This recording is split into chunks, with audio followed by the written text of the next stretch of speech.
that I've actually nearly finished. I wouldn't say fully finished. Normally I would, but with the wealth of YouTube videos and information now, well, it makes you want to up the game a little bit, I suppose. So I'll start around here somewhere. I've got 4 main lines coming around. This is a branch line, but these are the 4 main lines, and they come around here. So this is a piece of my old layout. It didn't fit. It's had to have been broken apart and glued back together and all the rest of it, and I've done a quick job to see if it would fit and to see if it would work.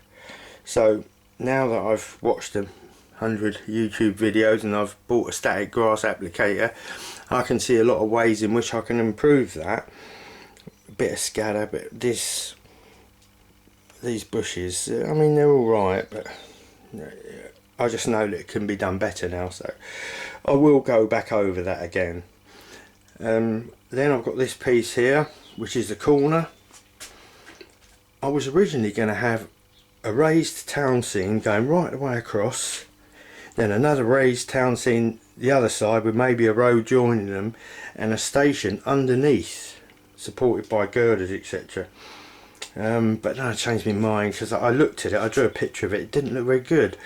So what I've done now is I've just utilised what was here really. I didn't have much space because I'm building organically. I don't really follow a plan. I try to, but then you think, oh, that'd be nice there, why not squeeze that in? Which is why there's another branch line here. So here I've got another piece of my old layout, cut around it to make it fit the shape, then built up some paper mache, and then had the first try of the static grass applicator that my good wife bought me for Christmas. As a first go, yeah, it's reasonable. It does look a bit like a wet dog in places, and I might try and do something with that, maybe damp it down, comb it upwards, who knows. Then I wanted a scene here that was a bit like a cliff. The reason for that is at the other end there's a bit of a seaside scene, and I was hoping to join those two things up. I thought, how can I make a cliff here?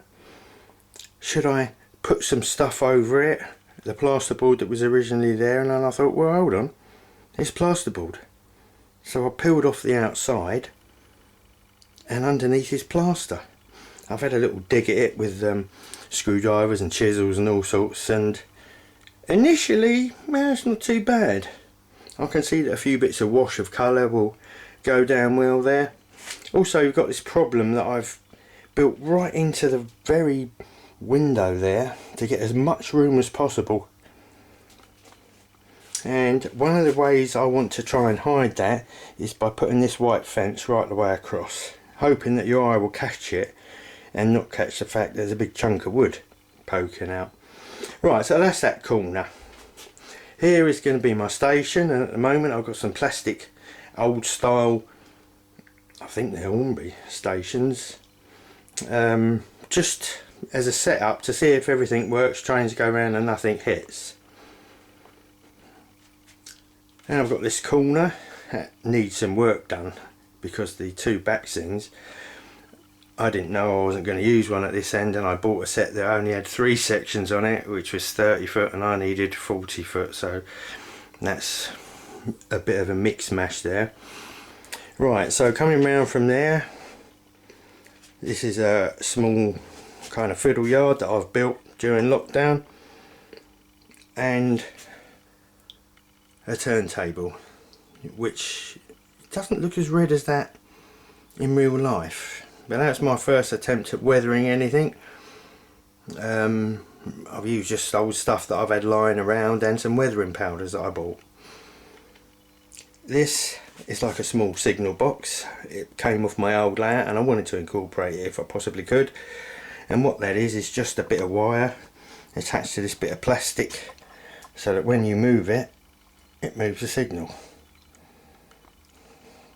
These buttons here represent powered points. Right, so that's that bit. Here is going to be an industrial area, so you get the yard next to the industrial area. I do have a lot of old industrial style buildings, so that would be a good place for them.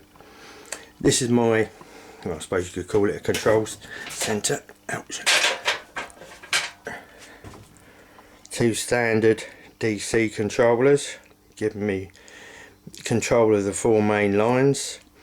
This small one gives me control of bits and pieces in here, which is switchable by all these switches. Now this panel here is probably self-explanatory, but my railway is switchable from 2 rail to 3 rail. The reason is I do have some older Hornby Dublo stuff from when I was a kid and stuff that I've collected over the years, and I do like to get them out and run them occasionally. So here I can switch the 2 main outside lines here. I can select either 2 rail or 3 rail running. The 2 inside rails clearly are only for 2 rail. So that's that control system.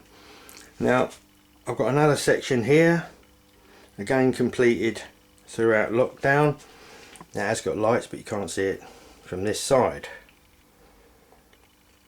This was a small area that I didn't have any railway on before lockdown, or a bench in fact, but I built the bench, and then I thought, bit of space over there.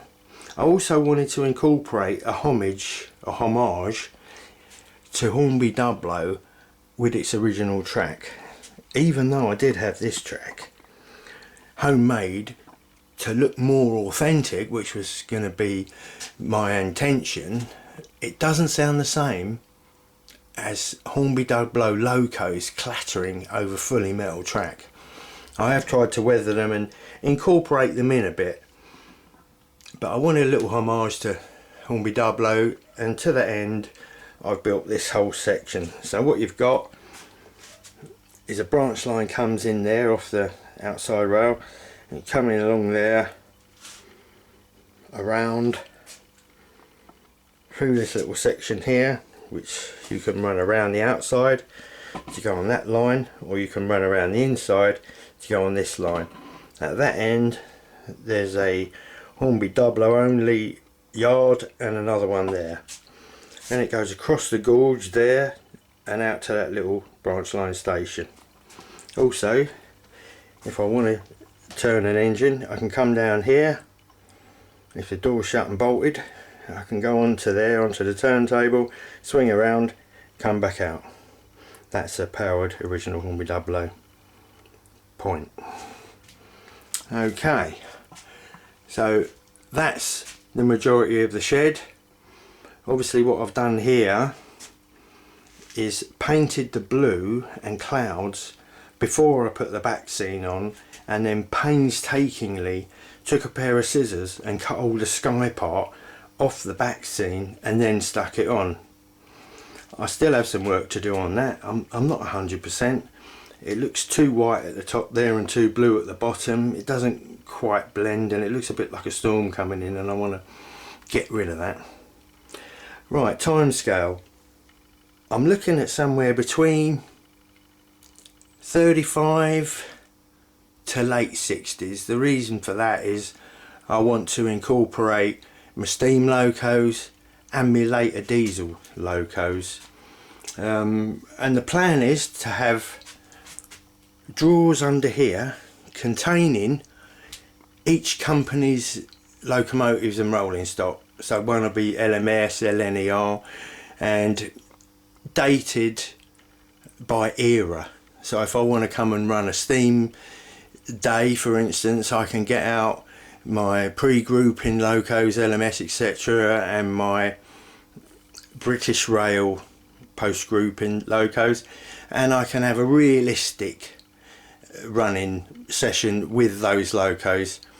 I can also, if I want, have my later diesels, both Triang, Hornby Dublo and Hornby, running around to represent a slightly later time. So that will involve finding stuff that crosses over from late 30s, middle 30s to late 60s.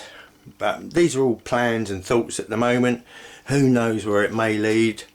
I'm not photorealistic or prototypical particularly, so there's every chance that next time I do a video there will be all sorts of rolling stock and locomotives from all sorts of different eras.